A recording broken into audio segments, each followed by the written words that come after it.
התהלוכה הראשונה התקיימה נדמה לי ב-1943, 7 שנים לפני שהרבי מלובביץ' קיבל על עצמו את הנשיאות.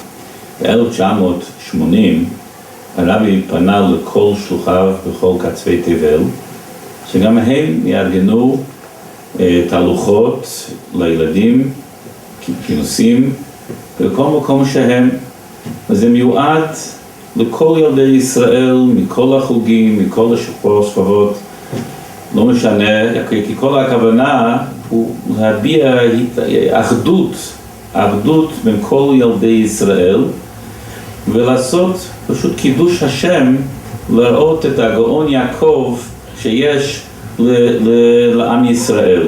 צריכים כבר לחנך את הילדים מאז שהם קטנים מאוד, ולכן זה מאוד מאוד חשוב שזה יתבטא גם בנושאים של תורה ומצוות, אבל גם בדרך חווייתית, כך שהם תמיד יזכרו את זה עם געגועים ועם חיבה.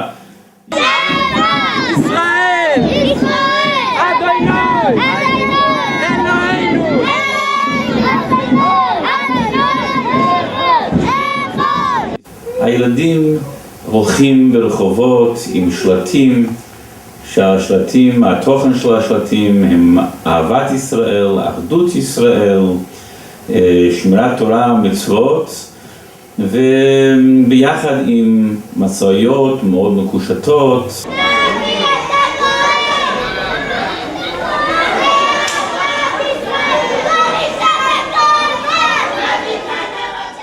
גם אצלנו כאן ברחובות היו השנה ליצנים על קביים, בובות ענק, יש גם מצעד תופים, יש בסוף כינוס עם חידון נושא פרסים יקרי ערך, שזה כלל גם כן קצת נתינת צדקה וגם אמירת פסוקי תורה. ככה יזכרו לא רק את הכיף אבל גם את התוכן היהודי יותר עם חיוך על הפנים. אתה יודע מה ראשי תיבות של השם רמב"ם?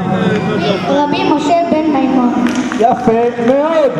וכמה ספרים הוא כתב? מי שלא יכול לעלות לקבר רבי שמעון בר יוחאי, והילד שלו נולד בימים של ספירת העומר שנהגו אבלות על פטירת תלמידי רבי עקיבא ולא מסתפרים בימים אלו, יכול גם לבוא לתהלוכת ל"ג בעומר, ושם כאשר גם רבי שמעון בר יוחאי משתתף יחד עם ילדי ישראל בתהלוכה, יעשה את הטקס של התספורת והחלקה